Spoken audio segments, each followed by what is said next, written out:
Some nights, the dead are more restless than the living.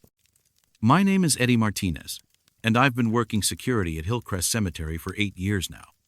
People think it's strange, choosing to spend your nights among the departed, but the truth is, cemeteries are peaceful places, quiet, respectful. The kind of environment where a man can think, where the weight of the world doesn't press down quite so hard. At least, that's what I used to believe. It started 3 months ago, during one of those long October shifts, when the fog rolls in thick and the streetlights barely cut through the darkness. I was making my usual rounds, checking the perimeter cameras from the security office, when I noticed her for the first time. An elderly woman, maybe 70 or 75, walking slowly through the east section, with a small bouquet of roses in her hand. She moved with the careful steps of someone who knew exactly where she was going. Camera 12 picked her up first, then 14, then 16, as she made her way deeper into the cemetery. I watched her approach grave 47B, a modest headstone in the older section, and kneel down beside it. She placed the roses carefully at the base of the stone, then sat back on her heels and began to speak. I couldn't hear what she was saying through the camera system, but I could see her lips moving, her hands gesturing gently, the way people do when they're having a conversation with someone they love. Nothing unusual about that. Grief doesn't follow a schedule, and I'd seen plenty of late-night visitors over the years. Family members who couldn't sleep, widows who found solace in the darkness, children who needed to tell their parents about their day. I made a note in my log visitor in East Section, no concerns, and continued my rounds. But she came back the next night, same time, same route, same grave. And the night after that, by the end of the first week, I was timing her visits. She arrived at exactly 2:17 in the morning, spent about 20 minutes at the grave, and then disappeared into the fog. Always the same roses, always the same gentle conversation. I started calling her the Rose Lady in my head, though I never saw her face clearly enough to recognize her if I met her on the street. The thing that bothered me wasn't her dedication. I respected that kind of love. It was the timing. 2:17 exactly, every single night. I've worked security long enough to know that people don't usually follow schedules that precise, especially when they're grieving. Grief is messy, unpredictable. It hits you at 3 in the afternoon or drives you from your bed at midnight. But 2:17? That felt more like an appointment than a visitation. After 2 weeks of watching her, curiosity got the better of me. During my afternoon shift change, I decided to walk over to grave 47B and see who she was visiting. The headstone was simple gray granite, weathered but well-maintained. Margaret Rose Henderson, it read, beloved wife and mother, 1932 to 2021. Fresh roses lay at the base, still damp with morning dew. I took down the name and plot number, planning to look it up in our records later. That's when I noticed something that made my skin crawl just a little. The roses weren't wilted. After sitting out in the October weather for what should have been several days, they looked as fresh as if they'd been cut that morning. That evening, I pulled Margaret Henderson's file from our burial records. The paperwork was straightforward enough: widow, died of natural causes, survived by a daughter in Miami and a son in Tampa. But there was an addendum dated 2 years ago, stamped and signed by the cemetery director. The family had requested a disinterment and relocation. Margaret Rose Henderson's remains had been moved to Sunset Memorial Gardens in Fort Lauderdale, Florida, in March of 2022. The grave had been empty for 3 years. I stared at the paperwork for a long time, reading it over and over, hoping I'd misunderstood something, but the documentation was clear. The body had been exhumed, transported, and reburied in Florida. The plot at Hillcrest had been sealed and was scheduled for eventual reuse. That night, I watched the cameras with a different kind of attention. At 2:17, she appeared again, walking the same route, carrying the same roses. But now I was looking for details I'd missed before. The way she moved, the way the fog seemed to part around her, the way the security lights never quite illuminated her face. I grabbed my flashlight and radio and headed out into the cemetery. If she was visiting an empty grave, I needed to understand why. Maybe the family had forgotten to notify her about the move. Maybe she was confused, suffering from dementia, and needed help finding her way home. Or maybe, and this thought made my hands shake as I walked, maybe she had her own reasons for being there. The east section was quiet except for the sound of my footsteps on the gravel path. I could see the glow of my flashlight bouncing off the headstones, casting long shadows between the graves. As I approached 47B, I could hear her voice clearly for the first time. "I brought your favorites again," she was saying. "The red ones from the garden. I know how much you love them." I stopped about 20 feet away, hidden behind a large memorial monument. She was there, just as I'd seen her on the cameras, kneeling beside the headstone with the roses in her hands. But something was wrong with the picture. The roses she held were white, not red, and when she placed them on the grave, they seemed to sink into the earth, as if the ground were water. "I miss you so much," she continued. "The house is so quiet without you. I keep thinking I hear you calling my name." I stepped closer, and my flashlight beam caught her profile. She was younger than I'd thought, maybe in her 60s, with silver hair pulled back in a neat bun. She wore a simple blue dress and a cardigan that looked like it had been knitted by hand. When she turned to look at me, her eyes were the color of forget-me-nots. "Oh," she said, not startled, just mildly surprised. "I didn't realize anyone else was here." "Ma'am," I said, trying to keep my voice steady, "I'm Eddie, the night security guard. I couldn't help but notice you've been visiting this grave regularly. I wanted to make sure you're okay." She smiled, and it was the saddest thing I'd ever seen. "I'm fine, dear. Just spending some time with my husband. He gets lonely at night." "Ma'am," I said gently, "I hate to tell you this, but the records show that the person buried here was moved to Florida a few years ago. The family relocated the remains." Her smile never wavered. "Oh, that's not possible. Harold has been here for 30 years. He's waiting for me, you see. We made a promise to each other." I looked down at the headstone again, and my blood turned to ice water. The inscription had changed. Instead of Margaret Rose Henderson, it now read, "Harold James Henderson, beloved husband and father, 1928 to 1994. "I don't understand," I whispered. She stood up slowly, brushing dirt from her knees. "Sometimes love doesn't follow the rules, Eddie. Sometimes promises are stronger than paperwork." She reached into her cardigan and pulled out a small photograph, black and white and creased from handling. "This is us on our wedding day. 1952. We were so young." I took the photograph with trembling hands. It showed a young couple standing in front of a church, the bride in a simple white dress, the groom in a dark suit. They looked happy, hopeful, completely in love. But what made me drop the photo and step backward was the inscription on the back, written in fading ink, "Harold and Margaret Henderson, June 15th, 1950. Two, forever and always." When I looked up, she was gone. The roses lay scattered on the ground, white petals already browning in the night air. The headstone had returned to its original inscription, "Margaret Rose Henderson, died 2021. I ran back to the security office and pulled up the camera footage, rewinding to the moment when I'd approached the grave. The cameras showed me walking alone, talking to empty air, picking up nothing but dead leaves from the ground. But in the audio, clear as day, I could hear two voices having a conversation. I called in sick the next 3 nights. When I finally returned to work, I avoided the east section entirely.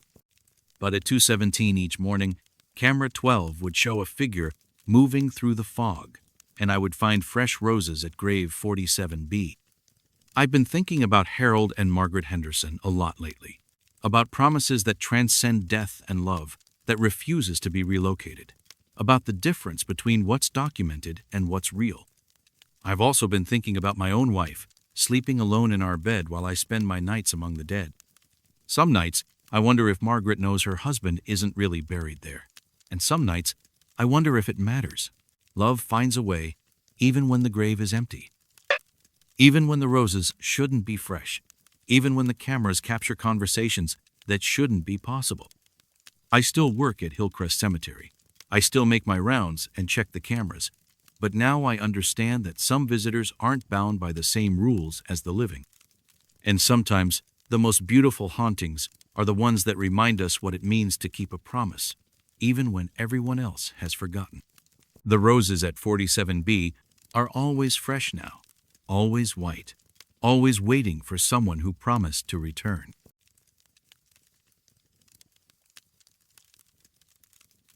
The dead don't usually rearrange themselves, but Mrs. Holloway seemed determined to be the exception. My name is Sarah Chen, and I've been a funeral director at Evergreen Memorial Home for 14 years. In that time, I've prepared over 3,000 bodies for their final rest, and I've learned to read the signs that families don't always want to see. The defensive wounds on knuckles that suggest a struggle, the pattern of bruising that doesn't match the story of a simple fall, the way some deaths carry more weight than others, pressing down on the survivors like a secret that won't stay buried. Mrs. Dorothy Holloway came to us on a Tuesday evening in November, 83 years old, found at the bottom of her basement stairs by her daughter-in-law, Amanda. Natural causes, according to the death certificate. A tragic accident, according to the family. But the moment I saw her on the preparation table, I knew there was more to Dorothy's story than anyone was willing to admit. The bruises on her wrists were the first thing I noticed. Dark purple marks, finger-shaped, too distinct to be from a fall. I'd seen similar marks before, usually on younger victims, but age doesn't make someone immune to cruelty. I documented everything carefully, as I always do, taking photographs and making notes. It's not my job to investigate, that's for the police and the coroner, but it is my job to ensure that every detail is preserved, every mark accounted for, every story told as completely as possible. Dorothy's son, Robert, made the arrangements. A nervous man in his 50s, with soft hands and expensive shoes, who kept checking his phone during our consultation. He wanted a closed casket service, nothing fancy, just a simple viewing for the family. His wife Amanda stood beside him, quiet and pale, her eyes red from crying. They seemed like a typical grieving family, except for the way Robert kept glancing at his wife whenever I asked about Dorothy's final days. She was getting forgetful, he explained, signing the paperwork without really reading it. Confused, we'd been trying to convince her to move to assisted living, but she was stubborn. Said she'd die in that house before she'd let anyone put her in a home. The irony of his words hung in the air like incense. I prepared Dorothy with extra care, as I do for all the victims who can't speak for themselves anymore. I arranged her hands in the traditional position, left over right, fingers gently curved, resting just below her heart. It's a pose that suggests peace, acceptance, the quiet dignity of a life well lived. I chose a simple navy dress that her daughter-in-law had brought, though I noticed it was new, tags still attached, as if Dorothy hadn't owned anything suitable for her own funeral. The viewing was scheduled for 7 o'clock on Thursday evening. The family arrived early, Robert and Amanda with their 2 teenage children, who looked like they'd rather be anywhere else. They stood around the casket in that awkward way people do when they're not sure how to grieve, making small talk about the flowers and the music, while avoiding looking too closely at Dorothy's still face. I left them alone for their private moment, retreating to my office to finish some paperwork. The Holloway family had requested minimal staff presence, which wasn't unusual for small, intimate services. I was reviewing the next day's schedule when I heard Amanda's voice from the viewing room, sharp and distressed. "Robert, look at her hands." I hurried back to the viewing room to find the family clustered around the casket, staring down at Dorothy, with expressions that ranged from confusion to outright fear. Robert was shaking his head, his face pale. "That's not how she was," Amanda was saying, her voice tight with panic. "Her hands weren't like that before." I looked down at Dorothy and felt my stomach drop. Her hands had moved. Instead of the peaceful pose I'd arranged, her fingers were now tightly interlaced, knuckles white with tension, as if she were gripping something invisible or trying to hold on to something that was slipping away. "I'm sorry," I said, maintaining my professional composure despite the chill running down my spine. "Sometimes settling occurs after preparation. The body can shift slightly as tissues adjust. Let me fix that for you." But even as I spoke, I knew it wasn't settling. In 14 years, I'd never seen hands move from one deliberate position to another. Bodies don't rearrange themselves with such precision, such obvious intent. I gently separated Dorothy's fingers and repositioned them in the traditional pose, trying to ignore how cold her skin felt, how her fingers seemed to resist my touch. The family watched in silence, and I could feel their unease radiating through the room like heat from a fever. "There," I said. "Much better." The viewing continued without further incident, but I couldn't shake the feeling that something fundamental had shifted in that room. The family left by 8:30, promising to return for the service the next morning. I locked the building and went home, but sleep wouldn't come. I kept thinking about Dorothy's hands, about the way her fingers had been interlaced, about the bruises on her wrists that told a story no one wanted to hear. The next morning, I arrived early to prepare for the funeral service. The first thing I did was check on Dorothy, and my blood turned to ice water. Her hands had moved again. Not only were they interlaced, but they were positioned differently higher on her chest, closer to her throat, as if she were trying to point to something or protect herself from something. I called my assistant, Marcus, who'd been working with me for 5 years. He took one look at Dorothy and whistled low. "Miss Chen, I've never seen anything like this. How is this possible?" "I don't know," I admitted, "but we need to document everything. Take photographs from every angle. I want a complete record." We spent the next hour photographing and measuring Dorothy's position, comparing it to the photos I'd taken during preparation. The evidence was undeniable. She had moved multiple times, in ways that defied explanation. But more disturbing than the movement itself was the pattern. Each time, her hands had moved closer to her throat, closer to the bruises I'd documented but tried to put out of my mind. The funeral service was scheduled for 10 o'clock. At 9:45, I repositioned Dorothy's hands one final time and closed the casket. Whatever message she was trying to send, whatever truth she was trying to reveal, would have to wait. The living had their own need for closure, their own version of events that they needed to believe. But as the family filed in for the service, I noticed something that made my hands tremble as I arranged the flowers. Amanda kept touching her own throat, her fingers unconsciously tracing the same pattern I'd seen in Dorothy's positioning. And when Robert placed his hand on his wife's shoulder to comfort her, I saw her flinch, saw the way she pulled away from his touch. During the service, I stood at the back of the room and watched the family say their goodbyes. The pastor spoke about Dorothy's long life, her devotion to family, her peaceful passing. But I kept thinking about her hands, about the way they'd moved with such deliberate intent, about the story they were trying to tell. After the service, as the family prepared to leave for the cemetery, Amanda approached me. She was alone, having slipped away from the group while they were loading the flowers into the hearse. "Miss Chen," she said quietly, "I need to ask you something.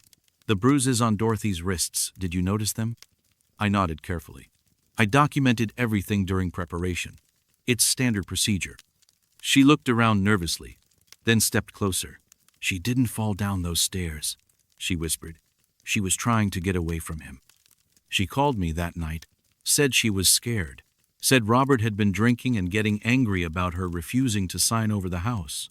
By the time I got there, it was too late." Before I could respond, Robert appeared at her elbow, his grip on her arm firm enough to leave marks.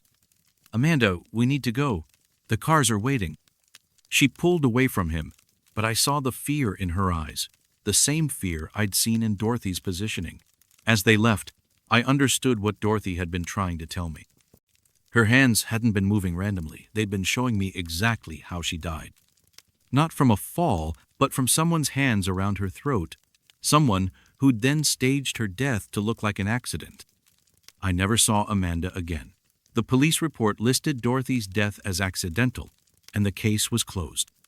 But sometimes, late at night when I'm alone in the preparation room, I think about the weight of silence, about the stories that die with their victims, about the truth that lives on in the smallest details. I still prepare the dead with the same care I always have, but now I listen more carefully to what they're trying to tell me. Because sometimes, the dead are the only witnesses left, and their testimony comes not in words, but in the way they refuse to rest until someone finally hears their story. Dorothy Holloway's hands never moved again after that day, but her message stays with me. Some secrets are too heavy for the grave, and some truths demand to be told, even if it takes a lifetime to find someone willing to listen.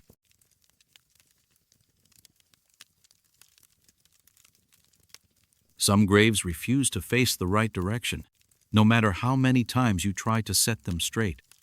My name is Miguel Santos, and I've been the head groundskeeper at St. Catherine's Cemetery for 22 years. In that time, I've learned that maintaining a cemetery is about more than just cutting grass and trimming hedges. It's about respect, about preserving the dignity of the dead, and about understanding that some problems can't be solved with tools and elbow grease. But until 6 months ago, I thought every maintenance issue had a logical explanation. The cemetery spans 43 acres on the east side of town, divided into sections that date back to 1896. I know every headstone, every tree, every patch of ground that gets swampy after heavy rain. My crew and I arrive each morning at 7 sharp, and we spend our days ensuring that St. Catherine's remains the peaceful, well-maintained resting place that families expect when they visit their loved ones. Row 12 is in the older section, where the headstones are simpler and the inscriptions have been worn smooth by decades of weather. Plot 8 sits about halfway down the row, marked by a modest granite stone that reads, David Michael Chen, beloved son, 1968 to 1987. Gone too soon. There's no mention of how he died, no religious symbols, just the bare facts of a life that ended before it really began. I'd never paid much attention to David's grave until last October, when I noticed the headstone was crooked. Not badly crooked, just turned slightly to the right, maybe 15 degrees from its proper position. It happens sometimes frost heave, settling earth, even vandalism can shift a stone. I made a note to realign it during my afternoon rounds. The next morning, it was crooked again. Same angle, same direction, as if someone had carefully rotated it back to that exact position overnight. I checked for signs of tampering loose earth around the base, footprints, tool marks, but found nothing. The ground around the grave looked undisturbed. The grass still had morning dew on it, and there were no signs that anyone had been there after hours. I straightened the stone again, this time checking to make sure it was properly seated in its foundation. The concrete base was solid, the stone heavy enough that it would take real effort to move. But the next morning, there it was, turned 15 degrees clockwise, facing directly across the narrow path toward the children's section. By the end of the first week, I was making bets with myself about whether the stone would be straight when I arrived each morning. I always lost. David's headstone turned with the reliability of a clock, always the same angle, always facing the same direction. I started taking photographs to document the exact position, measuring the angle with a carpenter's square, 15 degrees, every single time. The strange thing wasn't just that the stone moved, was what it faced when it moved. The children's section across the path contains graves dating from the 1920s through the 1990s. Small headstones marked with lambs and angels, teddy bears, and toys left by grieving parents. When David's stone turned, it pointed directly toward a cluster of graves from the mid-1980s, children who had died around the same time as David. I pulled David's burial record from the cemetery office, hoping to find some clue about why his grave might be unstable. The paperwork was sparse. Had been 19 years old, died in April of 1987, buried 3 days later in a simple service attended by his parents and a few friends. There was a note from the funeral director indicating that the family had requested minimal religious ceremony. Another note, in different handwriting, mentioned that the deceased had been found in his car in the parking lot behind the old Kmart on Route 9. Carbon monoxide poisoning. Suicide. That detail stuck with me as I continued my daily ritual of straightening David's headstone. Suicide victims often carried a particular kind of weight, a burden of unfinished business or unresolved pain that seemed to linger even after death. I'd seen it before: graves that were harder to maintain, headstones that cracked more easily, flowers that wilted faster than they should. But I'd never seen anything like this deliberate, persistent movement. After a month of the same routine, I decided to involve my assistant, Carlos, who'd been working with me for 8 years. I showed him the photographs, the measurements, the daily documentation I'd been keeping. Carlos was a practical man, not given to supernatural explanations, but even he couldn't come up with a logical reason for what was happening. "Maybe we should set up a camera," he suggested. "See if we can catch whatever's doing this." We positioned a motion-activated trail camera about 30 feet from David's grave, hidden behind a large oak tree. The camera had night vision capability and would record any movement in the area between sunset and sunrise. I was hoping to catch vandals, maybe teenagers playing pranks, anything that would explain the mystery. The camera recorded nothing. Hours of footage showing an empty cemetery, occasional raccoons or stray cats, but no human activity near David's grave. Yet every morning, the headstone had moved. The camera showed the stone in its correct position at sunset, and then showed it turned 15 degrees at sunrise, but captured no moment of movement in between. It was Carlos who first noticed the pattern in the children's section. We were standing near David's grave one afternoon, discussing whether we should cement the headstone in place, when he pointed across the path. "Mr. Santos, look at those graves, the ones his headstone points to when it turns." I followed his gaze to the cluster of small graves that David's stone faced each morning. 5 children, all buried within a 2-year span, from 1985 to 1987. I'd maintained those graves for years without really paying attention to the details, but now I read the inscriptions more carefully. Sarah Martinez, age 7, died in a house fire. Timothy Walsh, age 9, drowned in Miller's Pond. Jessica Chen, age 6, leukemia. Michael Torres, age 8, hit by a drunk driver. And Emma Rodriguez, age 5, who died in a car accident with her family. 5 children, all dead within 2 years of David's suicide, all buried in the section that his headstone faced every morning. That night, I stayed late at the cemetery, hiding behind the maintenance shed with a pair of binoculars. I wanted to see the stone move with my own eyes, to understand what force could shift solid granite with such precision and consistency. The cemetery after dark was a different place of shadows that seemed to move independently of the wind, sounds that could have been settling earth or footsteps, the feeling of being watched by unseen eyes. Around midnight, I saw him. A figure approached David's grave from the direction of the children's section, walking slowly between the headstones. At first, I thought it was a living persona, grieving family member, making a late-night visit, but as he got closer, I realized something was wrong with the way he moved. His steps were too light, too careful, as if he were trying not to disturb the earth beneath his feet. He was young, maybe 19 or 20, wearing jeans and a denim jacket that looked like it belonged to the 1980s. His hair was dark and fell across his forehead in a style that reminded me of old-school photos. He approached David's headstone and knelt beside it, placing his hands on the granite as if feeling for something. Then he began to turn the stone. Not physically, his hands never moved, never strained against the weight of the granite, but the stone began to rotate slowly, smoothly, as if it were floating on water instead of embedded in concrete. 15 degrees clockwise, until it faced directly across the path toward the children's graves. The young man stood up and looked in the direction the stone now faced. Even from my hiding spot 30 yards away, I could see his expression clearly in the moonlight. It was a look of profound sadness, of guilt and longing and desperate hope. He stood there for several minutes, staring across the path at the small graves, his lips moving as if he were speaking to someone. Then he turned and walked back toward the children's section, his figure growing fainter with each step until he disappeared entirely among the shadows of the small headstones. I waited until dawn before approaching David's grave. The headstone was positioned exactly as I'd seen it turned, 15 degrees clockwise, facing the children's section. But now I understood what David was looking for, what drew him back night after night to adjust his headstone's position. The next morning, I drove to the local library and spent hours in the newspaper archives, searching for information about David Chen's death. The article was small, Buried on page 6 of the April 23rd, 1987 edition. Local teen dies in apparent suicide. The details were sparse, but one line caught my attention.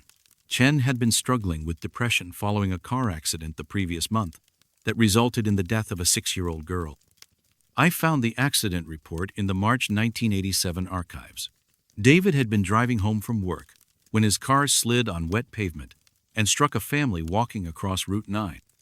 Jessica Cheno relation, despite the shared surname, had died from her injuries. David had not been charged with any crime.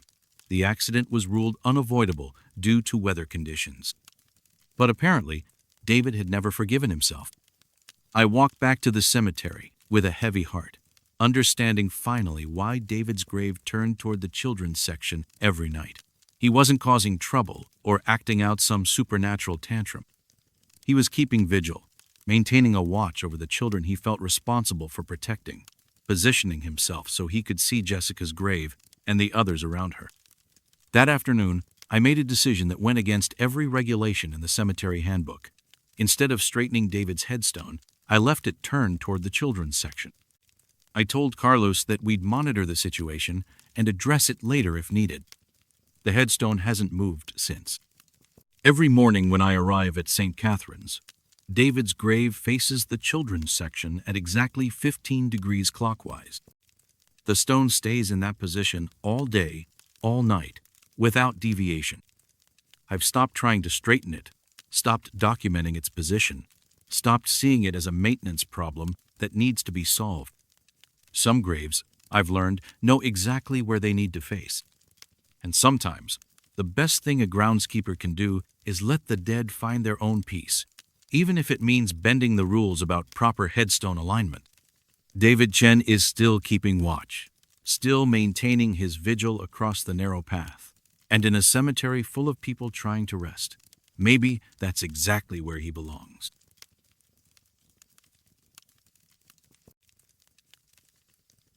Some furniture arrives without invitation, but leaves only when its purpose has been served. My name is Linda Carruthers, and I've been the administrator at Graceland Cemetery for 16 years. In that time, I've overseen everything from routine maintenance to complex genealogical research, ensuring that our 130-year-old cemetery continues to serve families with dignity and respect. I pride myself on knowing every detail of our Operations Every purchase order, every work schedule, every modification to our grounds, which is why the bench appeared like a challenge to everything I thought I understood about my job. Graceland Cemetery spans 57 acres on the north side of town, with sections dating back to 1891.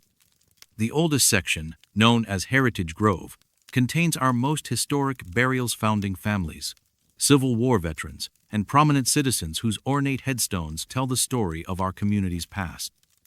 It's a peaceful area, shaded by century-old oak trees and bordered by a wrought iron fence that separates it from the newer sections. I discovered the bench on a Tuesday morning in late September, during my routine walkthrough before the office opened. It sat in a small clearing within Heritage Grove, positioned with mathematical precision to face 3 specific graves from the 1920s. The bench itself was beautiful rich mahogany, with intricate carved details, brass fittings that had aged to a warm patina, and a design that spoke of craftsmanship from another era. It looked like it belonged in an English garden or perhaps the foyer of a grand hotel. But it definitely didn't belong in Graceland Cemetery, and I had no record of anyone authorizing its installation. My first thought was that a family had placed it there without permission, perhaps as a memorial gift or a place for quiet reflection. It happened occasionally well-meaning relatives who assumed that any improvement to the cemetery would be welcomed without question. I made a note to check our recent correspondence and contact our groundskeeping crew to see if anyone had witnessed its delivery. The investigation yielded nothing. No family had requested permission to install memorial furniture. No vendors had been contracted for bench installation. Our groundskeeper, Marcus, swore it hadn't been there when he'd finished his rounds the previous evening. The security company that monitored our gates after hours had no record of any deliveries or unusual activity. I examined the bench more closely. looking for manufacturer marks or installation hardware that might provide clues about its origin. The wood showed signs of aginaut damage, but the subtle weathering that comes from years of exposure to the elements. The brass fittings had the kind of patina that develops over decades, not the artificial aging applied in modern manufacturing. Most puzzling of all, the bench appeared to be embedded directly into the ground, with no visible bolts or anchoring system. The three graves it faced belonged to the Whitmore family: Eleanor Whitmore, who died in 1923 at age 34, her daughter Margaret, who died the same year at age 7, and Eleanor's mother-in-law, Catherine Whitmore, who died 6 months later at age 68. I'd processed enough death certificates and burial records to recognize the Paterna family devastated by illness, probably the Spanish flu epidemic that had claimed so many lives in the early 20s. Over the next few days, I made discreet inquiries about the bench. I contacted local woodworkers, antique dealers, and monument companies, hoping someone would recognize the piece or remember a recent delivery. No one had any information. I even reached out to the Whitmore family descendants, thinking perhaps someone had arranged the installation as a surprise memorial. The family members I located were surprised to hear about the bench and confirmed they hadn't authorized any additions to the cemetery. By the end of the week, I decided the bench needed to be removed. Without proper documentation and approval, it represented a liability issue and a violation of our cemetery policies. I arranged for our maintenance crew to relocate it to our storage facility until its ownership could be determined. That's when we discovered the bench had no intention of being moved. Marcus and his assistant, Danny, arrived with the necessary equipment to lift and transport the bench. They'd moved plenty of memorial furniture over the years: stone benches, metal chairs, decorative urn sand. Expected this to be a routine job. But when they attempted to lift the bench, it wouldn't budge. "Miss Carruthers," Marcus called from across the cemetery, "you need to see this." I walked over to find both men staring at the bench with expressions of confusion and growing unease. They'd cleared away the fallen leaves and debris around its base, expecting to find concrete footings or metal anchors. Instead, they'd uncovered something that defied explanation. The bench appeared to be growing from the ground. Not literally growing like a tree, but embedded in the earth in a way that suggested it had been there for decades. Root-like extensions of wood disappeared into the soil, intertwining with the actual roots of nearby trees. The boundary between bench and earth was so seamless that it looked natural, as if the bench had sprouted from the ground rather than been placed upon it. "How is this possible?" Danny asked, running his hands along the wood where it merged with the soil. "This would take years to develop." We spent the next hour trying different approaches, digging around the base, applying leverage with crowbars, even bringing in a small excavator. Nothing worked. The bench remained as immovable as the ancient oaks that surrounded it, as permanent as the headstones it faced. That afternoon, I decided to research the bench's placement more thoroughly. I reviewed historical photographs of Heritage Grove, cemetery records from the 1920s, and even contacted the local historical society. What I found in a 1924 newspaper photograph made my hands shake as I held the microfilm viewer's handle. There, in a grainy black and white image accompanying an article about Graceland Cemetery's expansion, was the bench. Same design, same position, same view of the Whitmore graves. The caption read, "Memorial bench donated by the Whitmore family, in memory of loved ones lost to influenza." But according to our current records, no such bench had ever existed. I spent the rest of the day digging through archived cemetery files, looking for any mention of a Whitmore memorial bench. The paperwork from the 1920s was incomplete.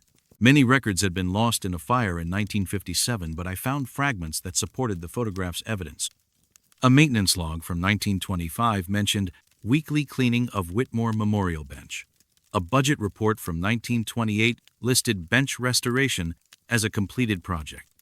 Somehow, a bench that had been installed nearly a century ago had disappeared from both our grounds and our records, only to reappear exactly where it belonged. That evening, I stayed late at the cemetery, sitting in my office with the lights off, watching Heritage Grove through my window. I needed to understand what I was dealing with, a administrative error, a elaborate prank, or something that challenged my understanding of how the world worked. Around 9 o'clock, I saw her. An elderly woman walked slowly through Heritage Grove, moving with the careful steps of someone navigating familiar ground in darkness. She wore a long, dark coat and carried what looked like a small bouquet of flowers. She approached the Whitmore graves and stood there for several minutes, her head bowed in prayer or remembrance. Then she sat down on the bench. Even from my office window, 50 yards away, I could see her clearly in the moonlight. She sat with perfect posture, her hands folded in her lap, her gaze fixed on the 3 headstones before her. She remained there for nearly an hour, motionless except for the occasional movement of her lips, as if she were speaking quietly to the dead. When she finally stood to leave, she placed her flowers at the base of Eleanor Whitmore's headstone. Then she turned and walked back the way she'd come, disappearing into the shadows between the older monuments. I waited until morning to investigate. The flowers she'd left were fresh white roses, still damp with dew. But when I checked our security logs, there was no record of anyone entering or leaving the cemetery after hours. The gates had remained locked, the alarm system had not been triggered, and our night security patrol had seen nothing unusual. I spent the next week researching the Whitmore family more thoroughly, driven by a need to understand the connection between the bench and its mysterious visitor. What I discovered was a story of love and loss that had played out nearly a century earlier. Eleanor Whitmore had been 29 when the influenza epidemic struck our town in 1923. She'd lost her 7-year-old daughter Margaret first, then succumbed to the illness herself 5 days later. Her mother-in-law Catherine, devastated by the loss of both her son's wife and granddaughter, had died 6 months later of what the death certificate listed as natural causes, but what everyone understood to be a broken heart. Eleanor's husband, Thomas Whitmore, had survived the epidemic but never remarried. He'd commissioned the memorial bench as a place where he could sit with his lost family, and according to newspaper accounts, he'd visited their graves every evening until his own death in 1962. The bench had been removed sometime in the 1970s during a cemetery modernization project that had eliminated many of the older memorial furnishings. But somehow, it had returned to fulfill its original purpose. I see her now, most evenings when I work late. The woman in the dark coat who sits on the Whitmore bench, keeping vigil over graves that hold 3 generations of heartbreak. Sometimes she brings flowers. Sometimes she simply sits in quiet communion with the dead. I've stopped trying to understand how she enters the cemetery or who she might be. Some questions don't have answers that fit within the boundaries of administrative procedure. The bench remains in Heritage Grove, facing the Whitmore graves as it was always meant to do. I've updated our records to reflect its presence, creating the documentation that should have existed all along. And when families ask about memorial furniture policies, I tell them that some memorials choose their own timing, arriving exactly when and where they're needed most. Love, I've learned, doesn't always follow the proper channels. Sometimes it simply appears overnight, rooted so deeply in the ground that no amount of policy or procedure can dislodge it. And sometimes, the best thing an administrator can do is recognize that some installations are more permanent than the paperwork that tries to govern them.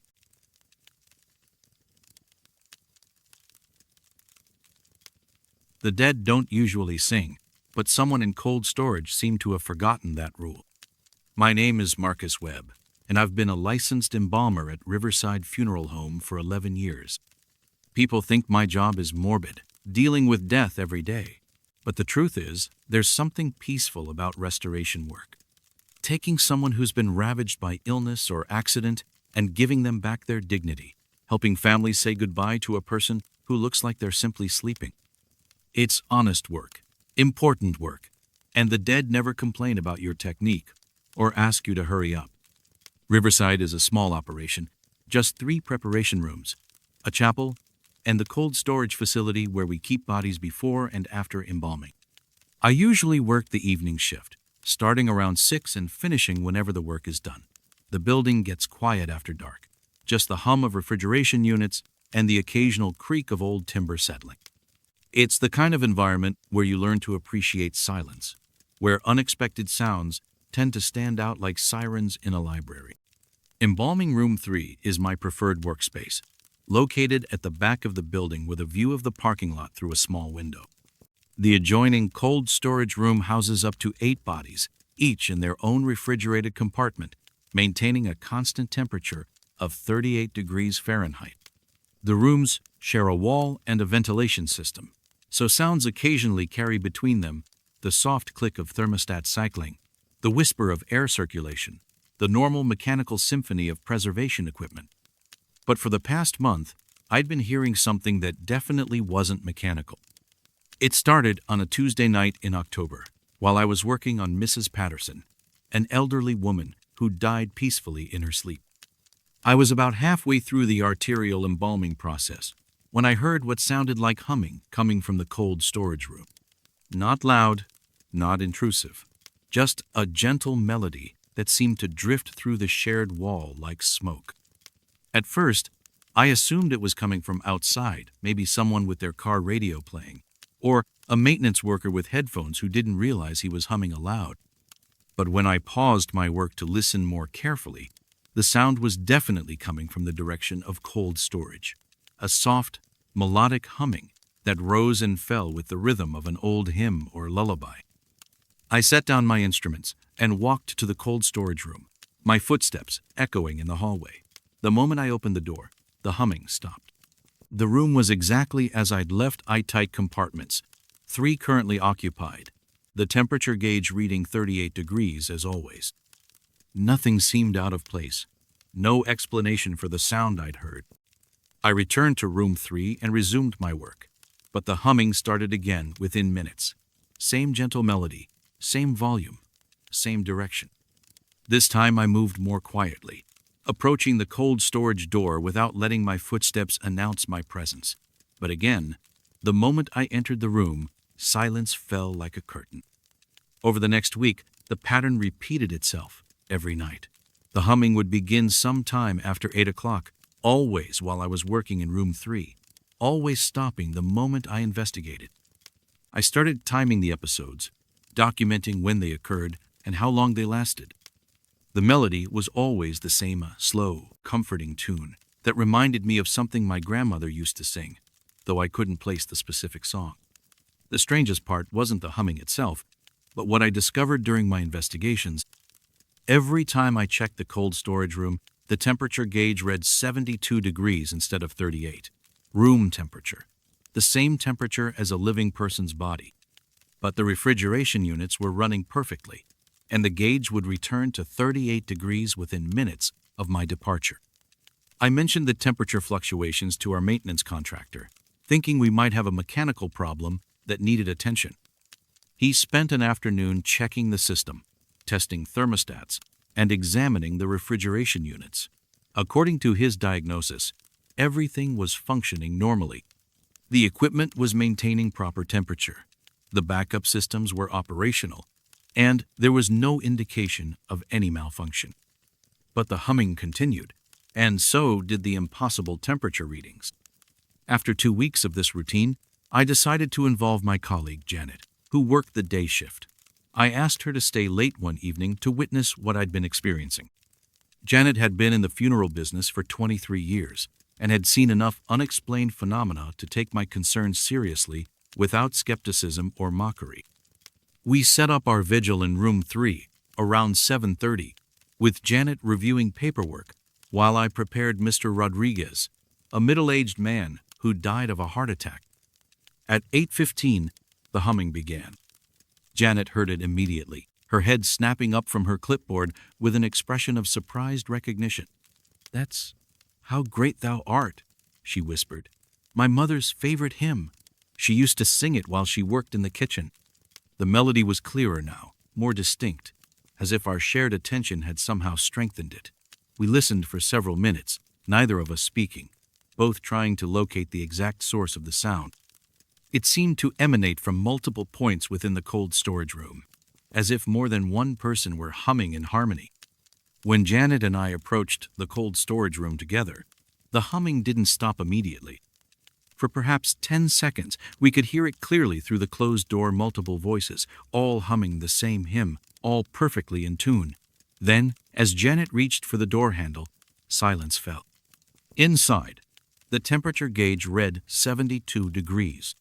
"Marcus," Janet said quietly, checking each of the occupied compartments, "all 3 bodies are from this week. Mrs. Chen on Monday, Mr. Rodriguez yesterday, and Miss Thompson this morning." I joined her in examining the compartments, and something made my skin crawl. Each of the 3 bodies looked more peaceful than they had when they'd arrived. Not different in any dramatic way, but somehow more at rest, more comfortable, as if they'd found something they'd been searching for. That night, I stayed in the building until after midnight, determined to understand what was happening in cold storage. I positioned myself in the hallway between room 3 and the cold storage door, close enough to hear clearly but far enough away to avoid interrupting whatever was taking place. The humming began at 8:27, and this time I didn't investigate immediately. I sat in the hallway and listened, letting the melody wash over me like a gentle tide. It was beautiful, haunting, filled with a kind of peace that I'd never associated with death or preparation work. Multiple voices, all humming in perfect harmony, creating something that felt more like a blessing than a haunting. After 20 minutes, I quietly opened the cold storage door and slipped inside.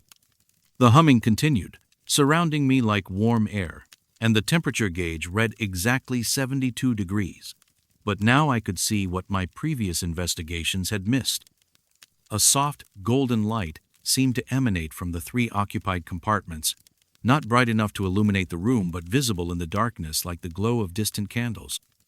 I approached Mrs. Chen's compartment first, my heart pounding but my curiosity stronger than my fear. Through the small window in the compartment door, I could see her face clearly. Her eyes were closed, her expression serene, but her lips were moving almost imperceptibly, as if she were singing along with the invisible choir. Mr. Rodriguez and Miss Thompson showed the same phenomenon, lips barely moving, faces peaceful, participating in some kind of communal song that transcended the boundaries between life and death. I stood there for what felt like hours, listening to the harmony of voices that shouldn't exist, watching 3 people who should be silent, joining in a hymn that filled the cold storage room with warmth and light.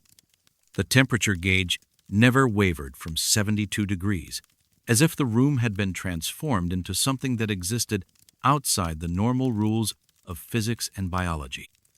When the humming finally faded around 11:30, the golden light dimmed gradually until the room returned to its normal darkness.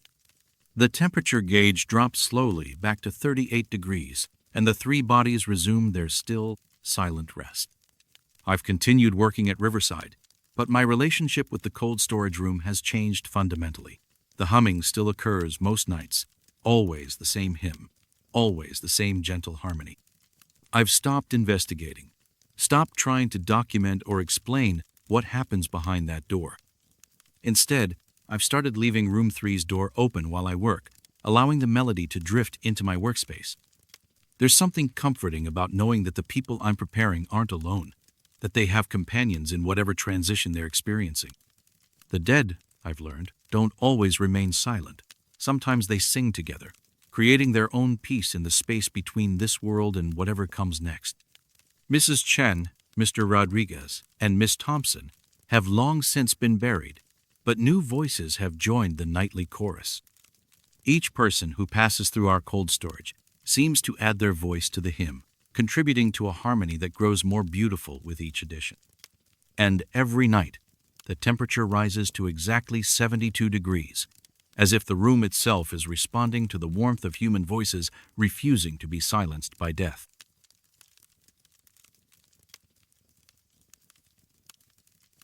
Some passengers never really leave the vehicle, even after you've delivered them to their final destination. My name is Janet Torres, and I've been driving transport for Meadowbrook Funeral Services for 9 years. Most people think my job is just about getting from point A to point B, but there's more to it than that. I'm often the last person to spend time with the deceased before burial, the final escort on their journey from the preparation room to their grave. It's a responsibility I take seriously, driving with care and respect, maintaining the dignity of the person I'm carrying even when their family isn't there to see it. The route between Meadowbrook and Restland Cemetery is one I know by heart, exactly 4.7 miles through the older part of town, past Victorian houses and tree-lined streets that haven't changed much in 50 years. I've made this drive over 1,000 times, in all kinds of weather, at all hours of the day and night. The hearse is equipped with a standard AM/FM radio, and I usually keep it tuned to the classical station during transport. Families appreciate the solemnity, and it helps me maintain the proper atmosphere of reverence. But for the past 6 months, something has been interfering with my radio at the intersection of Maple Street and Elm Avenue, right where the old Presbyterian church sits on the corner. The signal cuts out completely for about 30 seconds, replaced by static and then by what sounds like organ music playing from somewhere far away. Not the crisp, clear sound of a broadcast, but something distant and echoing, as if it were coming from inside a large, empty building. At first, I assumed it was interference from the church's own sound system, maybe bleeding over into the radio frequency during services or practice sessions. It happened often enough that I started timing my routes to avoid the intersection during Sunday morning services, but the phenomenon continued regardless of the church's schedule. The organ music played whether the church was in session or completely empty. The pattern became more apparent after a few weeks of careful observation. The radio interference only occurred when I was transporting certain individuals, and the music that replaced the static was always different. Sometimes it was traditional hymns, like Amazing Grace or How Great Thou Art. Other times it was classical pieces, folk songs, or even popular music transcribed for organ. Each selection seemed carefully chosen, played with skill and emotion that made the temporary interruption feel less like a malfunction and more like a performance. What disturbed me most was how appropriate the music always seemed. When I transported Mrs. Henderson, an elderly church organist who'd played at the Presbyterian Church for 40 years, the radio played Blessed Assurance in a style that perfectly matched her technique. When I carried young Timothy Walsh, who died in a motorcycle accident, the organ played Born to be Wild, with a haunting, mournful arrangement that made the familiar rock song sound like a requiem. I started keeping a log of the incidents, documenting which transport triggered the phenomenon and what music played. The pattern was undeniable. The radio interference only happened when I was carrying someone who had a deep connection to music, and the selections always reflected their personal tastes or professional background. But I had no way of knowing what their favorite songs were supposed to be. The funeral arrangements rarely included details about musical preferences, and families didn't typically share that kind of personal information with the transport driver. After 3 months of documenting these incidents, I decided to test my theory.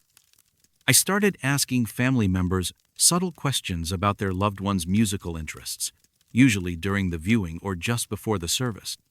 What I discovered made my hands shake every time I gripped the steering wheel. Every single song I'd heard through the radio interference had been the deceased's favorite. Mrs. Henderson had indeed played Blessed Assurance every Sunday for decades.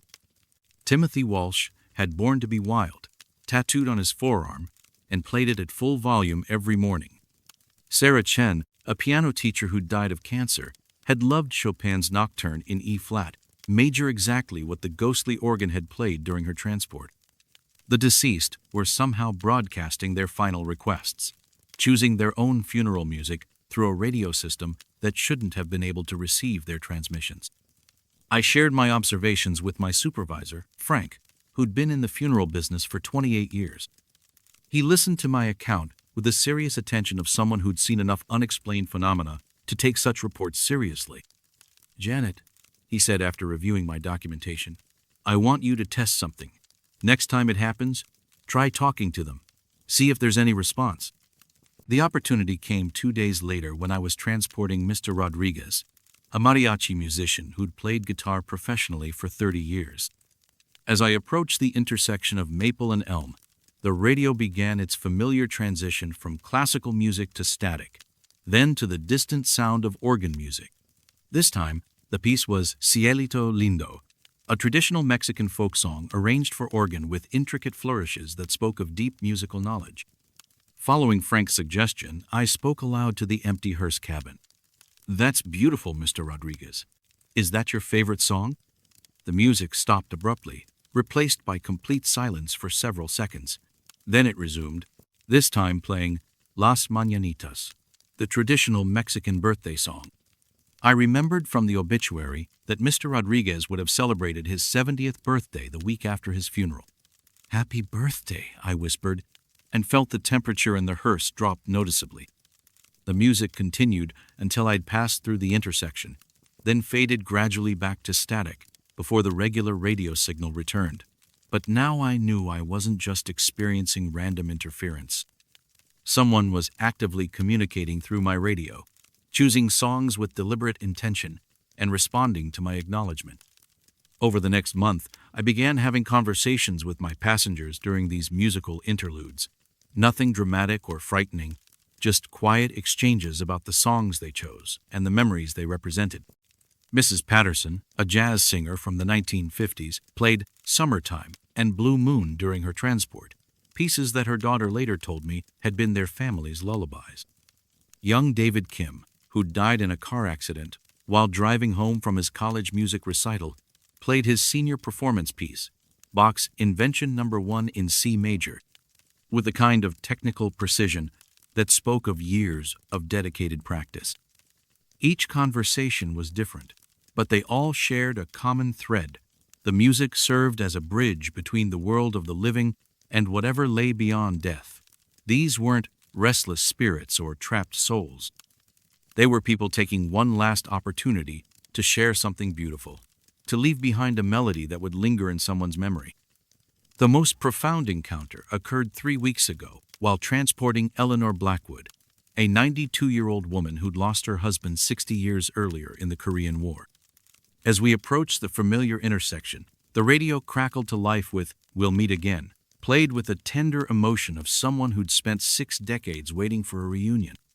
"You'll see him soon," I said gently, and the music shifted to "When the Saints Go Marching In," played with a joy and anticipation that filled the hearse cabin with warmth despite the autumn chill. But then, something unprecedented happened. A second organ joined the first, playing harmony in a deeper register. 2 voices, 2 instruments, creating music together across the space between life and death.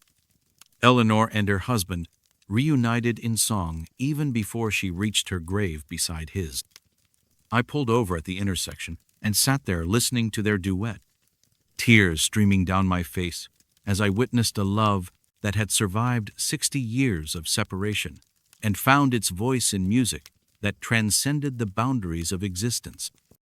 When the song ended, both organs faded together, leaving only the soft whisper of static before the regular radio signal returned. I still make the same route between Meadowbrook and Restland Cemetery, but now I approach the intersection of Maple and Elm with anticipation rather than apprehension. Not every transport triggers the phenomenon. It seems reserved for those who lived lives filled with music, who understood its power to express what words cannot capture. Sometimes I catch myself humming along with melodies I've never heard before, songs that my passengers have shared with me during our brief journey together. And sometimes, when I'm driving alone with an empty hearse, the radio still plays their music, as if they're riding along to keep me company on the long road home.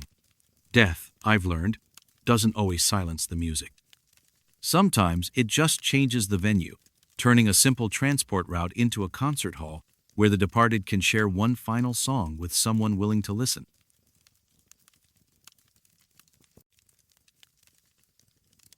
Some flowers bloom without soil, water, or explanation, defying every rule of both nature and cemetery policy. My name is Tom Bradley, and I've been the maintenance supervisor at Oakwood Cemetery for 13 years. In that time, I've learned that running a cemetery is about more than just cutting grass and maintaining headstones. It's about understanding the delicate balance between the needs of the living and the dignity of the dead, ensuring that families can find peace in a place that's both beautiful and well-regulated. Every floral arrangement requires registration, every decoration must be approved, and every change to the grounds goes through proper channels. Order and respect go hand in hand in this business. Oakwood spans 62 acres across 3 distinct sections, from the grand mausoleums of Founders Hill to the simple headstones of the contemporary areas. The oldest section, known as Heritage Grove, contains burials dating back to 1878, including many graves that predate our current record-keeping systems. Some of these older plots have incomplete documentation families who moved away, records lost in fires, headstones too weathered to read clearly. Plot 14C in Heritage Grove was one of these mysteries, marked only by a small granite stone that read "Beloved Daughter," with the year 1962 carved beneath. I first noticed the daisies on a Monday morning in early April during my routine inspection of Heritage Grove. A small bouquet of white daisies, maybe a dozen stems, arranged with the kind of careful attention that spoke of genuine love rather than obligatory remembrance. The flowers were perfectly fresh, as if they'd been picked from a garden moments before being placed at the modest headstone. No registration card, no funeral home tag, no indication of who had left them or when. According to cemetery policy, all floral arrangements required documentation, the name of the person placing them, the date of placement, and removal instructions. Unregistered flowers are supposed to be collected and disposed of within 48 hours. But something about these daisies made me hesitate. They were so carefully arranged, so obviously placed with love, that removing them felt unnecessarily harsh. I decided to give them a few days, hoping someone would come forward to claim them, or that a family member would stop by to explain. The flowers remained fresh for exactly 7 days, not gradually wilting like normal cut flowers, but maintaining their pristine appearance as if they'd been suspended in time. On the morning of the 8th day, they were gone, not scattered by wind or removed by animals, but completely vanished, leaving no petals, no stems, no trace that they'd ever existed. The following Monday, new daisies appeared in exactly the same spot, arranged in exactly the same careful manner. Same number of stems, same pristine condition, same mysterious absence of any registration or explanation. I checked our security logs, reviewed the weekend visitor registry, and questioned our groundskeeping staff. No one had seen anyone approaching Plot 14C, and no one had any information about who might be leaving the flowers. Over the next month, the pattern repeated itself with clockwork precision. Fresh daisies every Monday morning, perfect condition for exactly 7 days, then complete disappearance without any trace. I started documenting the phenomenon, taking photographs and measurements, hoping to find some clue that would explain what was happening. The flowers were always identical white daisies, with healthy green stems, arranged in a loose bouquet tied with what appeared to be a white ribbon that felt like silk, but left no fibers when touched. My investigation into Plot 14C's history yielded frustratingly little information. The burial records from 1962 were incomplete, damaged by a flood in the cemetery office's basement in 1984. What remained indicated that the plot contained the remains of a young woman, age 16, who had died in an automobile accident. No name, no family information, no details about the circumstances of her death or burial. Just the bare facts of a life cut short and a grave that had somehow been forgotten by everyone except whoever was leaving the weekly daisies. After 6 weeks of documenting the phenomenon, I decided to involve the cemetery director, Mrs. Patterson, who had 40 years of experience dealing with unusual situations. She listened to my report with the kind of patient attention that comes from decades of managing the intersection between the living and the dead. "Tom," she said after reviewing my photographs and documentation, "I remember hearing stories about that grave when I first started working here. There was talk about a young girl who died in a car crash, someone who loved flowers and used to tend a garden behind her family's house. But the family moved away shortly after the burial, and eventually people stopped talking about her. That evening, I decided to conduct a surveillance operation, positioning myself in the maintenance shed with a clear view of Plot 14C. If someone was placing the flowers, I was determined to see who it was and understand why they were going to such lengths to avoid detection. I arrived at the cemetery at 5:30 in the morning, well before the gates opened to the public, and settled in to wait. At 6:47, I saw her. A young girl, maybe 15 or 16 years old, walked slowly through Heritage Grove carrying a small bouquet of white daisies. She wore a simple white dress that seemed to glow softly in the pre-dawn light, and her long blonde hair moved gently despite the absence of any wind. She approached Plot 14C with the careful steps of someone who had made this journey many times before. I watched through my binoculars as she knelt beside the modest headstone and placed the daisies with the same careful arrangement I'd been documenting for weeks. Her lips moved as if she were speaking, though I couldn't hear her words from 40 yards away.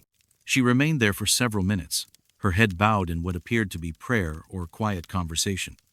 When she stood to leave, she turned in my direction and looked directly at the maintenance shed. Even at that distance, I could see her eyes clearly sad but peaceful, filled with a kind of acceptance that seemed far too mature for someone so young. She raised her hand in a small wave, as if acknowledging my presence, then turned and walked back the way she'd come.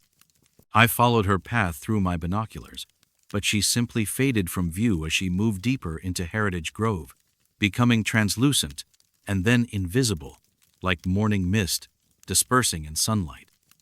The next morning, I researched the local newspaper archives for 1962, searching for information about automobile accidents involving teenage girls. What I found made my hands tremble as I held the microfilm viewer steady. Rebecca Ann Miller, age 16, killed in a single-car accident on Route 9 while driving home from her job at the local flower shop. The article mentioned that she had been known throughout the community for her love of gardening and her habit of bringing fresh flowers to elderly neighbors and shut-ins. The obituary included a photograph school portrait of a young girl with blonde hair and gentle eyes, the same girl I'd seen placing daisies at Plot 14C. Further research revealed that Rebecca's family had left town within months of her death, unable to cope with the memories that surrounded them.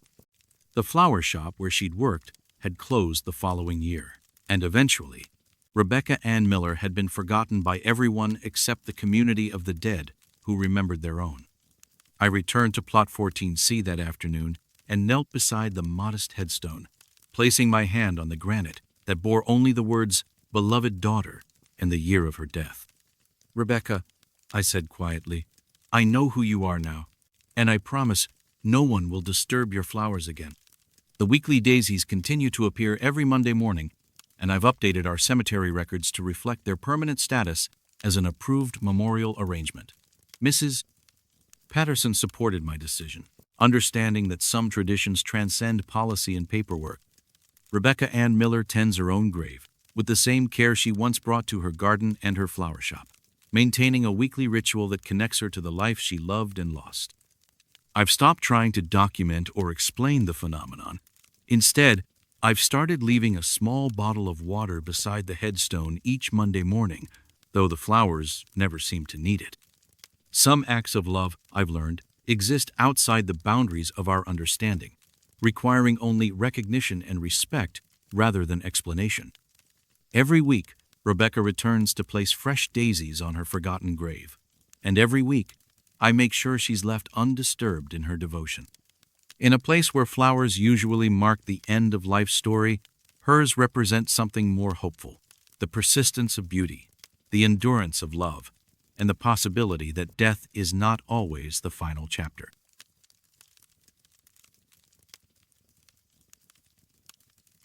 Some souls linger not because they're lost, but because they're waiting for someone to notice they never received what they needed to rest. My name is Father Raymond Castellanos, and I've served as chaplain at Sacred Heart Cemetery for 7 years. Most people assume my role is ceremonial, delivering final rites at graveside services, offering comfort to grieving families, maintaining the small chapel that sits at the heart of our 120-acre grounds. But the longer I work among the dead, the more I understand that my true calling extends beyond scheduled services and documented sacraments. Sometimes the dead need tending in ways that don't appear in any liturgical manual. Sacred Heart has served our community since 1894, with sections that span multiple denominations and cultural traditions. As chaplain, I'm responsible for the spiritual welfare of all our residents, regardless of their faith background. It's a responsibility I take seriously, walking the grounds each evening after the gates close, ensuring that this sacred space maintains the peace and sanctity that families expect when they entrust their loved ones to our care. The phenomenon began 3 months ago during one of my routine evening walks through the older sections. I was making my way through St. Michael's Grove, where many of our Catholic burials from the early 1900s are located, when I felt an unexpected pull toward a particular grave. Not a physical sensation, but something deeper, a quiet insistence in my chest that drew me toward the modest headstone of Maria Santos, who had died in 1923 at the age of 47. The grave showed subtle signs of disturbance. The headstone was tilted slightly to the left, though it had been straight the previous evening. The soil around the base appeared looser than it should have been, as if something had shifted beneath the surface. The small bouquet of silk flowers that her family maintained had turned brown and brittle, despite being replaced only days earlier. I found myself kneeling beside Maria's grave, without conscious decision, my hands moving automatically to make the sign of the cross. Words came from somewhere deeper than memory, not the formal Latin of official rites, but a simple prayer in Spanish that I spoke without knowing how I knew the language. I asked for peace for Maria's soul, for rest from whatever burden kept her from settling into eternal sleep. The moment I finished the prayer, the disturbances ceased. The headstone straightened itself with a subtle grinding of stone against earth.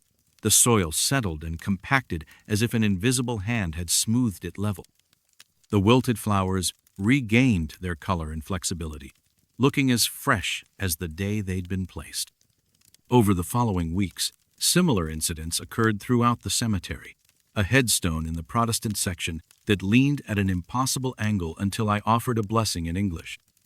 Jewish graves where stones had been mysteriously displaced until I spoke words of peace in Hebrew that I'd never learned. Muslim burials where the traditional burial orientation had somehow shifted until I prayed for guidance in broken Arabic that came from no earthly education. Each time, I felt the same inexplicable pull, gentle but insistent calling that guided me to specific graves that showed signs of spiritual unrest. Headstones askew, soil disturbed, flowers wilted or scattered. Sometimes even the faint sound of what could have been whispered prayers carried on windless nights. And each time, the appropriate blessing brought immediate peace, returning the grave to its proper state of rest. I began researching the burial records of those graves that called to me, hoping to understand what connected these particular souls. What I discovered was both heartbreaking and illuminating. Maria Santos had died suddenly of influenza, with no priest available to administer last rites. Thomas McKenna, whose headstone had tilted in the Presbyterian section, had been a lapsed Catholic who died estranged from his church. Sarah al-Rashid, whose grave orientation had shifted in the Muslim section, had been buried by Christian relatives who didn't understand Islamic burial customs. Each person who drew my attention had died without receiving the proper spiritual care their faith tradition required. They weren't malevolent spirits or trapped souls. They were simply people who had passed into death incomplete, lacking the final blessing that would have sealed their transition from this world to the next. After a month of these encounters, I decided to consult with my mentor, Monsignor Walsh, who had 40 years of experience dealing with the spiritual complexities of death and burial. I shared my experiences hesitantly, expecting skepticism or concern about my mental state. Instead, he listened with the patient attention of someone who understood that the mystery of death extends far beyond what appears in theological textbooks. "Raymond," he said after hearing my account, "there are gifts that some priests receive the ability to sense when souls are in need of final ministration. It's not something they teach in seminary, but it's as real as any other aspect of our calling. The question is whether you're prepared to accept this responsibility." His words both comforted and unsettled me. The idea that I might possess some kind of spiritual sensitivity felt both humbling and overwhelming. But the evidence was undeniable. I could sense when the dead were not at rest, and I had the ability to provide what they needed to find peace. The most profound encounter occurred last Tuesday during my evening rounds. I was walking through the newer section when I felt the familiar pull, stronger than ever before, drawing me toward a grave that had been the site of a burial just 3 days earlier. Robert Chen, age 28, who had died in a motorcycle accident. His headstone was perfectly straight, the flowers fresh, the soil properly settled. But the spiritual disturbance around his grave was so intense it made my teeth ache. I approached cautiously, uncertain what kind of blessing might be needed for someone so recently buried. As I knelt beside the grave, I heard something that made my blood run cold, the sound of someone crying, muffled and distant, as if it were coming from deep underground. "Robert," I said quietly, "can you hear me? What do you need?" The crying intensified, and I felt a sudden, overwhelming wave of guilt and desperation. Images flashed through my mind: a motorcycle speeding through rain, a moment of reckless decision-making, a family devastated by preventable tragedy. Robert hadn't just died without last retesh, had died in a state of mortal sin, convinced he was damned beyond redemption. I began the most important prayer of my priesthood, speaking directly to Robert's trapped soul. I offered him the sacrament of reconciliation that he'd never had the chance to receive, absolving him of the guilt and despair that had followed him into death. I reminded him of God's infinite mercy, of the possibility of redemption even beyond the boundaries of life. The crying stopped abruptly, replaced by a profound silence that felt like a held breath. Then, gradually, I sensed a lightness around the grave, as if an enormous weight had been lifted from the earth itself. The spiritual disturbance dissipated completely, leaving behind the peaceful stillness that should surround every grave. As I stood to leave, I felt a gentle touch on my shoulder, not physical, but unmistakably present, a moment of gratitude so pure and intense that it brought tears to my eyes. Robert Chen had found his peace, and I had been privileged to help him claim it.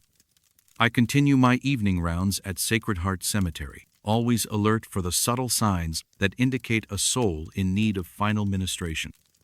Not every grave calls to me. Most of our residents rest peacefully, having received appropriate spiritual care before their passing. But for those who died incomplete, who carried unfinished spiritual business into death, I've become their advocate with the divine. The church doesn't have a formal position on this kind of ministry, and I've learned not to discuss it with colleagues who might question either my sanity or my orthodoxy. Instead, I've accepted it as a special calling, a gift that allows me to serve both the living and the dead in ways that transcend conventional pastoral care. Sometimes I wonder how many others like me exist: priests, ministers, rabbis, imams, who feel the pull of unquiet souls and respond with the appropriate rituals of peace. Death, I've learned, doesn't always follow the schedule of human ceremony. But grace, thankfully, operates on its own timeline, offering second chances to those who need them most, even after their time on earth has ended.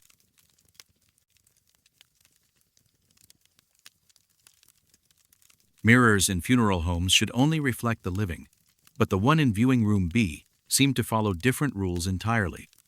My name is Kelly Morrison, and I've been working as an assistant at Thornfield Funeral Home for 6 years. My job involves everything from greeting families to arranging flowers, coordinating with clergy, and ensuring that services run smoothly during some of the most difficult moments in people's lives. It's work that requires sensitivity, attention to detail, and the ability to remain calm in emotionally charged situations. What it doesn't require, shouldn't requires, the ability to distinguish between reality and whatever impossible things appear in reflective surfaces.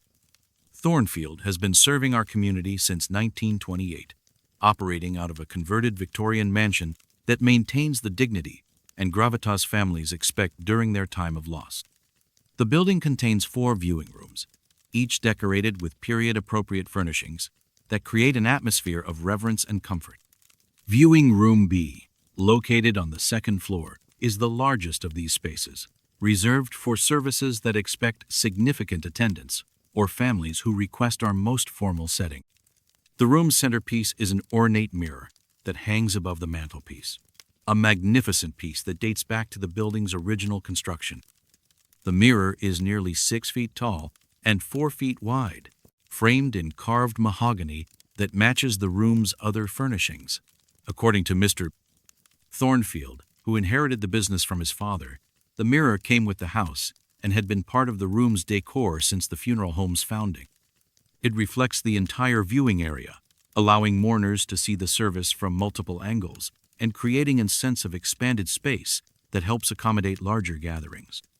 I first noticed something unusual about the mirror 3 months ago, during the service for Mrs. Eleanor Davidson, a retired schoolteacher who had died peacefully at age 87. The viewing room was filled with former students, colleagues, and community members who had come to pay their respects.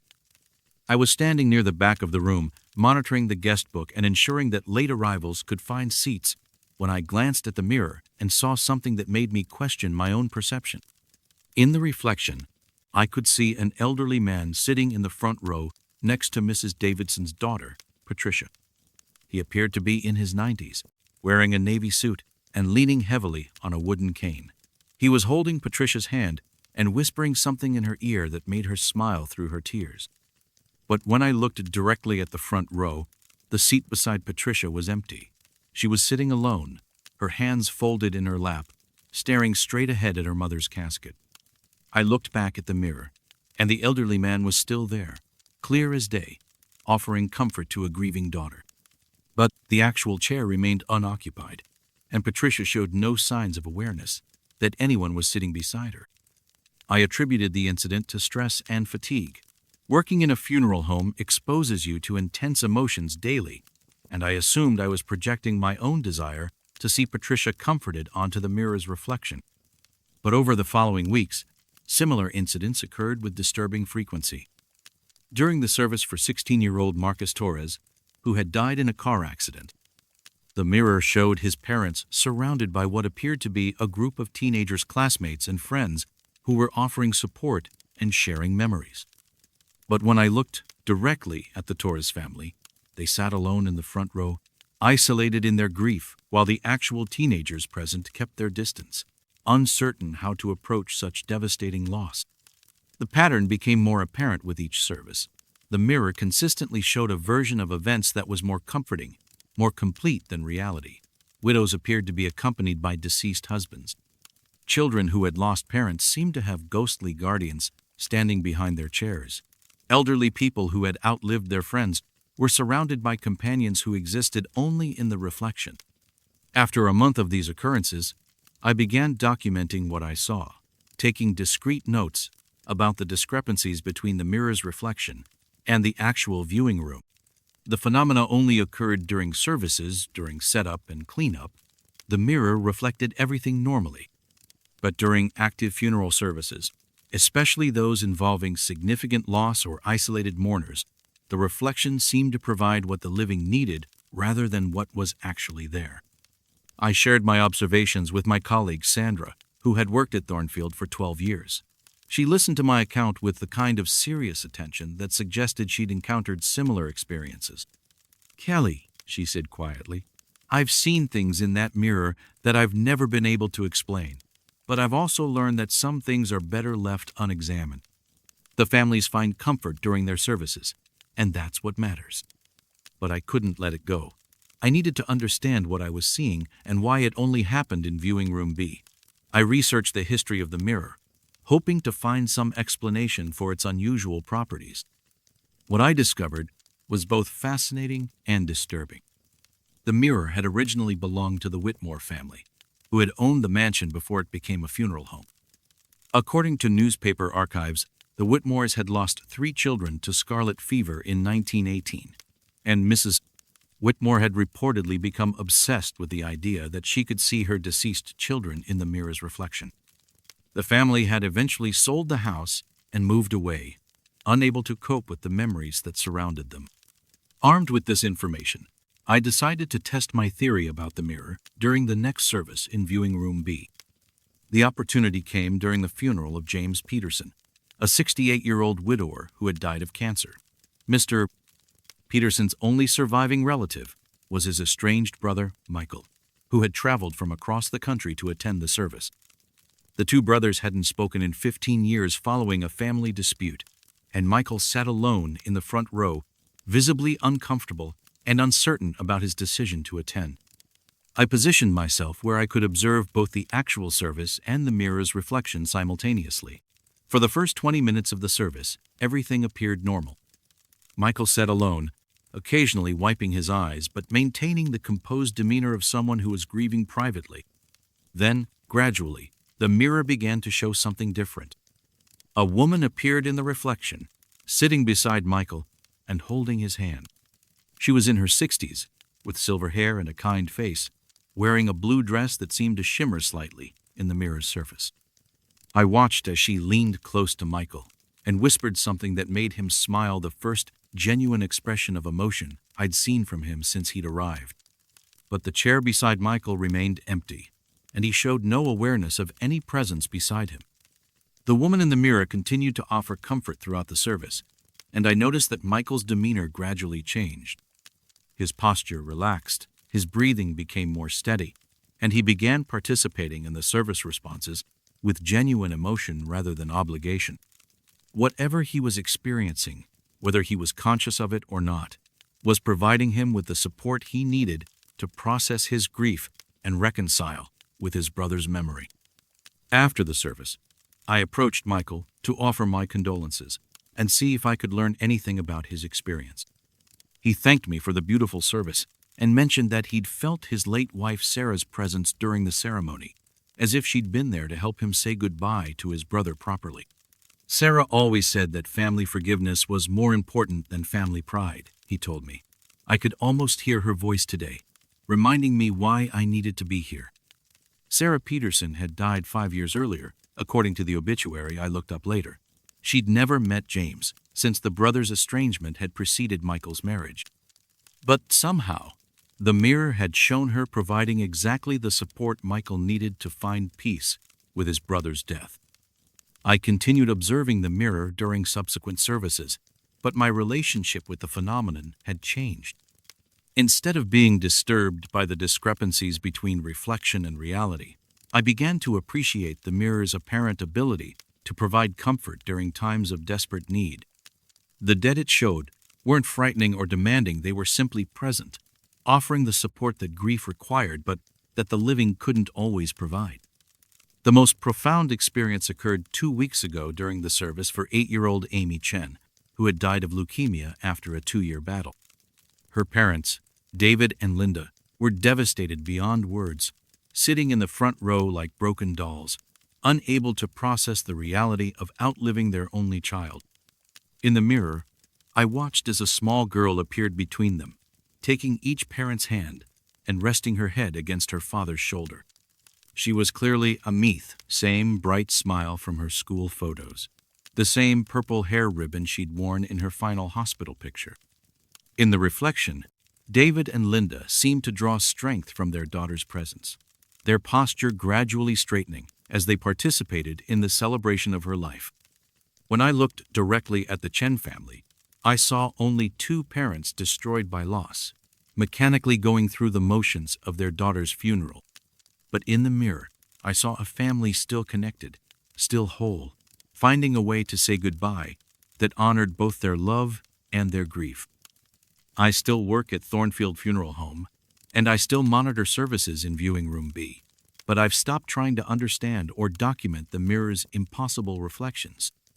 Instead, I've accepted that some comfort comes from sources we can't explain, and that grief sometimes requires witnesses who exist beyond the boundaries of ordinary reality. The mirror continues to show what people need to see rather than what's actually there. And perhaps, in a place where families come to say goodbye to their loved ones, that's exactly what a mirror should do, reflect, not just images, but hope.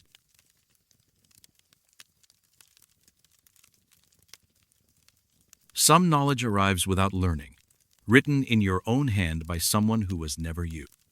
My name is William Hayes, and I've been the head groundskeeper at Willowbrook Cemetery for 18 years. Before that, I spent 12 years working landscaping and municipal maintenance, learning the practical skills that translate well to cemetery, work soil management, tree care, equipment operation, and the kind of attention to detail that families expect when they entrust their loved ones to your care. I keep meticulous records of everything: weather conditions, maintenance schedules, burial preparations, equipment repairs, and the thousand small details that ensure Willowbrook remains the peaceful, well-maintained resting place our community deserves. Willowbrook spans 78 acres across 4 distinct sections, with burials dating back to 1862. The oldest section, Heritage Hill, contains the cemetery's original plots and the elaborate mausoleums built by prominent families from the late 1800s. My maintenance shed sits at the eastern edge of the property, a simple building that houses equipment, supplies, and the desk where I maintain the daily logbook that documents every aspect of our operations. The logbook is my Prydia leather-bound record that I've maintained since my first day as head groundskeeper. Every morning, I document weather conditions, scheduled work, unusual observations, and completed tasks. Every evening, I review the day's entries and plan the following day's priorities. It's a system that has served me well, ensuring that nothing falls through the cracks and that I can account for every hour of work performed on cemetery grounds. The first unusual entry appeared on a Tuesday morning in late September. I arrived at the shed at 6:30, as I have every workday for 18 years, and found my logbook open on the desk to a page I didn't remember writing. The entry was dated the previous evening, written in my own handwriting, but describing work I had never performed. September 21st. Completed grave preparation for Margaret Thornfield, Plot 17, A. Heritage Hill. Soil composition challenging due to clay deposit 6 feet down. Required additional drainage work. Mrs. Thornfield's family requested specific orientation, headstone facing east toward morning sun. Burial scheduled for September 23rd, 1894. I stared at the entry for several minutes, trying to understand how it had appeared in my logbook. The handwriting was undeniably mine, the same careful script I'd developed over decades of record keeping, the same abbreviations and technical notes that characterized my style. But I had no memory of writing it, and the details described events that had occurred over a century before my birth. Margaret Thornfield had indeed been buried in Heritage Hill, according to our historical records. Plot 17A contained her grave, marked by an ornate headstone that did face east. But the burial had taken place in 1894, and I had never researched the specific details of her interment or the challenges faced during grave preparation. Over the next week, similar entries appeared with disturbing regularity. Each morning, I would find my logbook open to pages containing detailed descriptions of historical burial preparations, all written in my own hand but describing events that had occurred decades or even centuries before my time. The entries contained specific technical information about soil conditions, drainage issues, and family requests that appeared nowhere in our surviving historical records. October 2nd. Completed maintenance on Henderson family plot, rows 12 through 14. Root intrusion from oak tree requires careful removal to avoid disturbing coffin integrity. Mr. Henderson Sr., buried 1878. Coffin shows signs of settling but remains structurally sound. Grandson's marker needs releveling. Weather permitting, will complete work Thursday. October 5th. Prepared burial site for infant Sarah Walsh. Plot 43B. Difficult excavation due to previous burials in adjacent plots. Family requested small grave child-sized coffin. Completed work with extra care due to sensitive nature. Pastor Williams will conduct service October 6th, 1882. Each entry was meticulously detailed, written in my precise style, but containing knowledge I had never acquired. Worse, when I investigated the historical accuracy of these entries, I found that every detail was correct. The Henderson family plot did show evidence of root intrusion. Sarah Walsh had indeed been buried in 1882. The technical challenges described in the mysterious entries matched the physical evidence I could observe in the cemetery. After 2 weeks of these occurrences, I began staying late at the shed. hoping to catch whoever was writing in my logbook. I installed a motion-activated camera and positioned myself where I could observe the shed from a distance. But the entries continued to appear despite my surveillance, always overnight, always in my handwriting, always describing historical events with impossible accuracy. The breakthrough came when I discovered the footprints. Every morning, a single line of muddy footprints led from the Thornfield family mausoleum in Heritage Hill to my maintenance shed. The prints were distinct work boots, size 10, with a worn pattern on the left heel that matched my own footwear exactly. But the mud coating the prints contained clay and mineral deposits that didn't match any soil currently found on cemetery grounds. I had the mud analyzed by a local geology professor curious about its composition. The results were disturbing. The soil contained iron oxide levels and clay concentrations consistent with ground conditions from the late 1800s, before industrial pollution and modern agricultural practices had altered the local soil chemistry. Someone wearing my boots was walking from the oldest mausoleum to my shed every night, leaving traces of 19th century soil in their wake. I decided to conduct a more aggressive investigation, setting up multiple cameras and spending the entire night in the shed, determined to confront whatever was happening. The night I chose was October 15th, exactly 1 month after the first mysterious entry had appeared. I positioned myself at my desk around midnight, with the logbook closed and my pen secured in the drawer. The shed was quiet, except for the distant sound of wind through the cemetery's older trees. I had motion detectors, infrared cameras, and multiple battery-powered lights to ensure I wouldn't miss any activity. At 2:17 in the morning, I heard footsteps approaching the shed. Slow, deliberate steps that matched the rhythm of someone who knew exactly where they were going. I activated my recording equipment and waited, my heart pounding but my hands steady on the flashlight. The shed door opened without any sound of a key or lock mechanism. A figure entered tall, wearing work clothes that looked like they belonged to the 1800s, carrying a kerosene lantern that cast warm, flickering light throughout the shed. The figure moved with the confident familiarity of someone who had worked in this space for decades. When he turned toward my desk, I saw my own face. Not similar to my face, not a resemblance that could be explained by family genetics. It was my face exactly, down to the scar on my left temple from a childhood accident, and the way my hair fell across my forehead. But the expression was different, older, sadder, carrying the weight of knowledge and experience that I had never accumulated. He sat down at my desk, opened the logbook to a blank page, and began writing in my handwriting with my pen.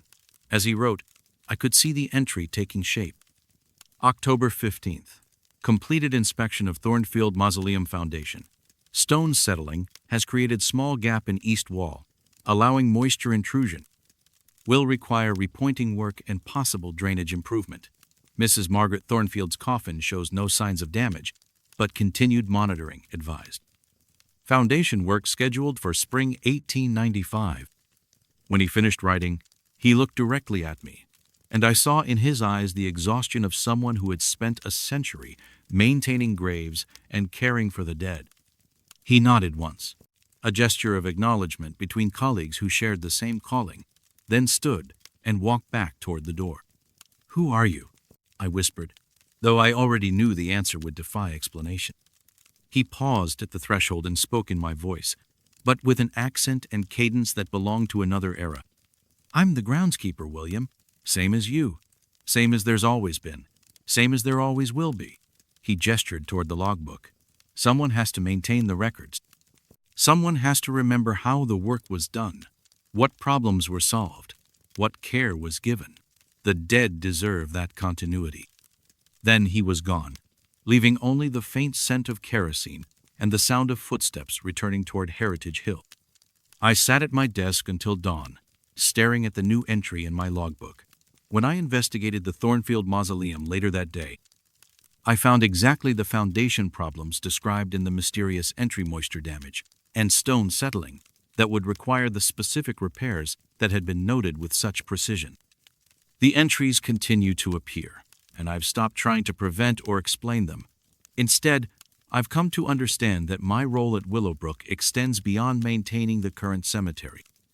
I'm part of a continuity that stretches back to the first groundskeeper who cared for these graves, and my logbook serves as a bridge between past and present, ensuring that the knowledge and dedication of previous caretakers isn't lost to time. Every morning, I review the historical entries alongside my own daily observations, learning techniques and insights that were developed by groundskeepers who faced the same challenges I encounter today. And every evening, I write my own entries with the understanding that someday, a future groundskeeper might need to know how we solved problems, how we honored the dead, and how we maintained the trust that families place in our care. The dead, I've learned, require more than just physical maintenance. They need the continuity of institutional memory, the assurance that their care will continue even as individual caretakers come and go. And sometimes, that continuity manifests in ways that transcend the normal boundaries between past and present, ensuring that the essential knowledge of how to tend the dead is never lost.